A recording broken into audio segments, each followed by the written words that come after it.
YouTube Red / Premium. Is it finally worth it?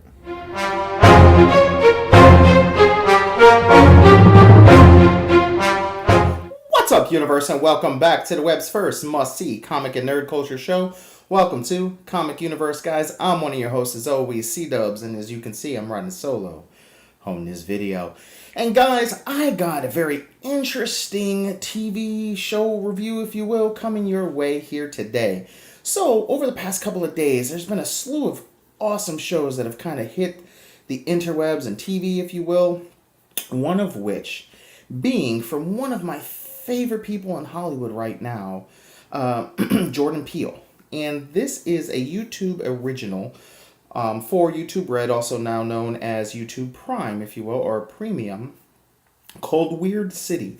Now, this is a anthology science fiction comedy. This is somewhat in the vein of your Black Mirror, but with a comedy twist or comedy spin, if you will. And the comedy, I want to say right off the bat, is for the most part a little subtle, and it's not for everybody, okay? But I do think there's a good target audience here within the universe that might actually really like it. So now, guys, the first 2 episodes of Weird City are already up and available for free for you to watch and see if this is something that you would like, okay? Now, YouTube Red, or YouTube Premium, if you will, has quite a few shows that are pretty decent, if you will. You have your Cobra Kai, which is amazing if you haven't checked it out. Of course, Impulse is fantastic. Origin is good. Laser Team is funny. It's okay. But Sheerwood, which is due to come out, looks really good. And if you were someone like myself who like adult-themed comedies, Dallas and Robo is not that bad. And that's featuring the voice talents of John Cena. So, it isn't that bad. Some people trash on it, but I don't think it's as bad as a lot of people made it out to be. But I am going to say that it isn't something I would write home to mom about. But this is a new show. Again, it's 6 episodes long. The runtime is about 30 minutes, anywhere between 23 and 30 minutes, I would say. Again, on YouTube Premium. This may be the key to, more people getting this station. Because Jordan Peele, man, that dude is on fire as of late. Now, he is the co-creator of it. It's also created by Charlie Sanders. Now, the cast, man, this is an all-star cast. Again, this is an anthology, so not every single episode stars the same people, if you will. So keep that in mind while watching it. If you like a particular episode and those actors don't kind of follow over, that's the reason, because it's set up to be individual stories. Now, before we jump too much more into the cast or anything about the show, I just want to say, as always, guys, we're going to give you the good, we're going to give you the bad, and we're going to give you the badass about this show. And we're going to let you know, straight up, is this a must-watch or not? So, this show is about Weird City, and the city itself is divided into 2 separate parts. You have above the line and below the line. Now, above the line is it's a futuristic city, if you will. You think about something in the future that you think there should or could be, from flying cars to teleportation to, just an app that deletes the apps that you don't need in your life, basically. It's got everything. You got smart homes, you got everything, okay? And then you have below the line, which is, I would say, equal to today's standard in life, basically. But it's considered to be below the line, if you will, so it's the slums. But it doesn't necessarily look like the slums. Maybe parts of it, where the border is, if you will, because there is a type of border patrol that kind of marks people from going in and going out. Basically, what are you coming into the line for, or what are you going below the line for, type of thing. Just to check your bags, what you're bringing in with you, stuff like that. And around that area, you get a lot of vendors and things like that. So it looks kind of slummy. But, once you get into the actual parts of the city, if you will, below the line, it just looks like your everyday today, essentially. So I do find it really funny, the commentary that is considered below the line. And it was pretty interesting to me. So the first episode, if you will, is starring Dylan O'Brien and Ed O'Neill, okay, as well as LeVar Burton, who LeVar Burton, I think, is going to be one of the reoccurring characters throughout the show. Don't hold me to that. I haven't seen every episode yet. I've only seen, again, the first two. And I am actually considering getting, YouTube Red because of this show. So stick with me while we go through this. So the first episode is called The One. And this is basically if you're born in the line, if you will. Like if you were born basically with a silver spoon in your mouth, you are already given the person you were going to marry, essentially. So you don't have to go out into the world, find love. Love is found for you, okay? Through science and everything, you're matched perfectly that this is the person that you're going to be with for the rest of your life. That's how advanced science has gotten. For everyone else, you have to actually go to a dating website called The One, and they find the one that is the one for you. And so you go in, and Dylan's character, he himself was someone who busted his butt to work himself into the line, or to work himself above the line. So he's originally from below the line. So he has not found love. He was not given love. He has to find it the old-fashioned way, and it just hasn't been working out for him. So his friends tell him about this new app, this new dating website that is basically perfect. Down to the science, they match you to your perfect match, and this is who you're supposed to be with. So he goes in... And, since he's not a part of the system, they have to do some special tests and things like that to figure out who he is and how he qualifies for the one, And long story short, they set up a date, and by the time he goes to open the door, because his date's coming to his house, knocks on his door, opens the door, and it's Ed O'Neill's character. And if you're not familiar with Ed O'Neill, it's basically Al Bundy, if you will. So, yeah, he's looking at this middle to late aged male, okay, and he's like, what the hell? He goes, yeah, I'm your one. And he goes, you're my one? And it turns out that they themselves are not gay. They're not homosexual. And it's a really good commentary in showing that how just by being open and learning, each other and becoming friends, if you will, and just joining each other's company, they ended up falling in love. And it's a very interesting twist on, today's, PC, if you will, where they just kind of shoehorn, things for the LGBT community, just so they can, and to me, I am never been a fan of being PC for PC's sake. If you make it natural and you make it organic and it's a part of your story and it makes sense and it all adds up, then it's a beautiful thing.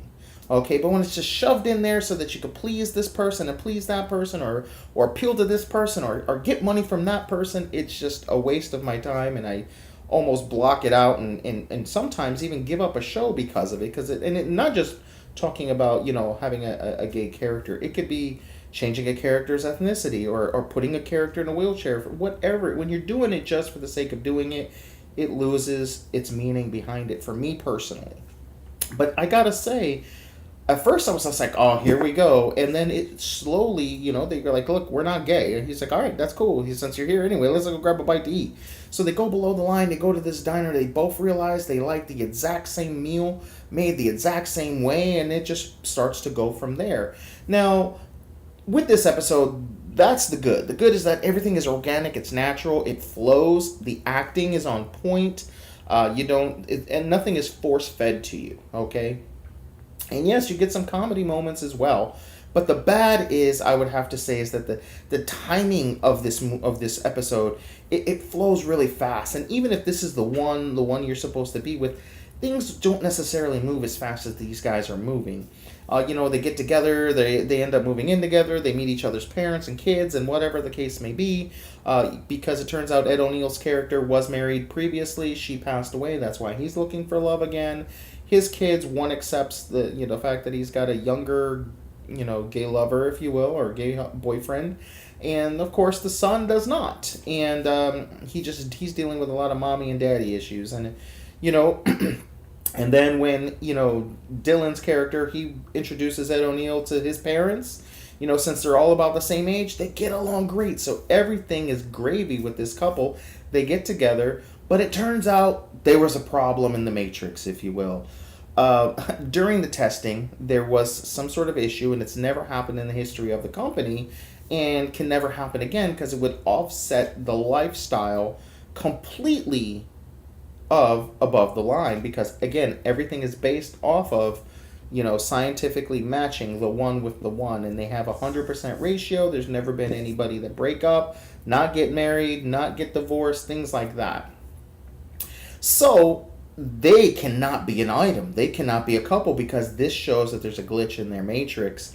And they are basically told, hey, he's like, well, it's too late. We're already married. We live together. We're happy. Who cares? And they're like, no, because if this gets out, you will completely destroy the fabric of our society.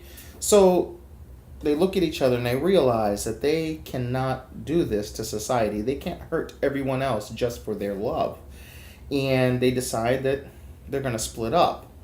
And as Ed O'Neill's going to go ahead and make his way back below the line, turns out that Dylan's character just couldn't handle it, okay, and he had to get back at him, okay, and, there's a little thing within the show where they're always late, okay, and that happens to be the savior, because Ed O'Neill's character was supposed to board this shuttle that sends him back below the line, but, okay, he was late to it, so he happened to see Dylan there trying to, tell him not to get on.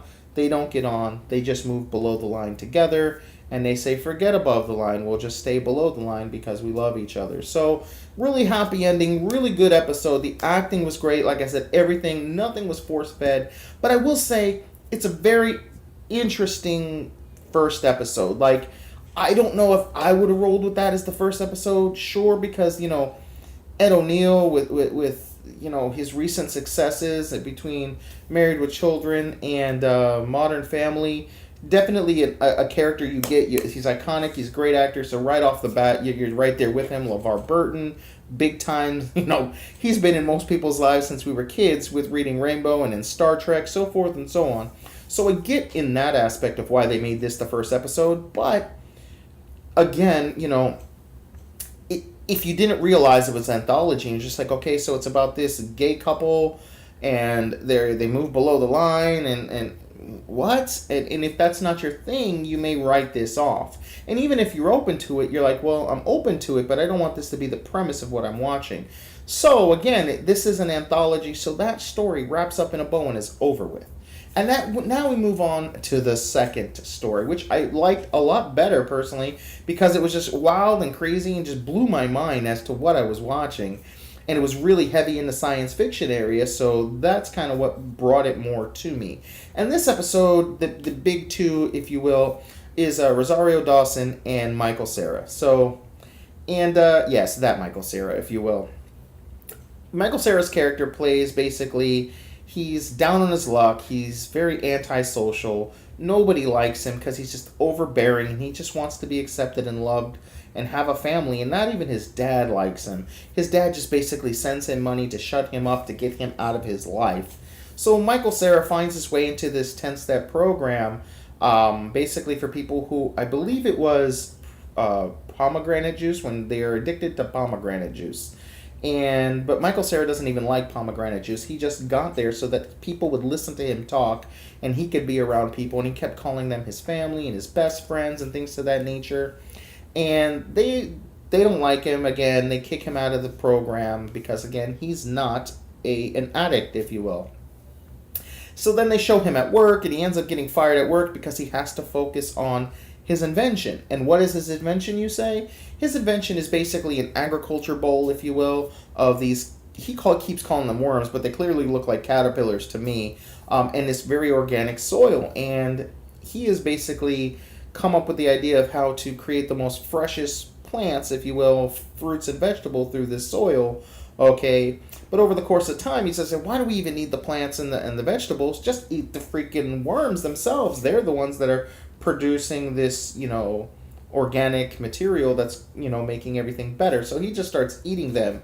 And again, he ends up getting fired, kicked out of the program, so he's down on his luck, and he's just kind of storming into the line, if you will, trying to go above the line to go meet his dad. And his dad's like, no, don't come here. He's like, fine, here's some credits, just shut up, leave me alone.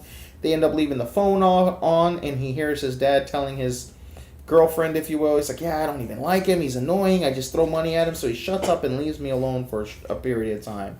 So, he starts crying, and he just feels lost and whatnot.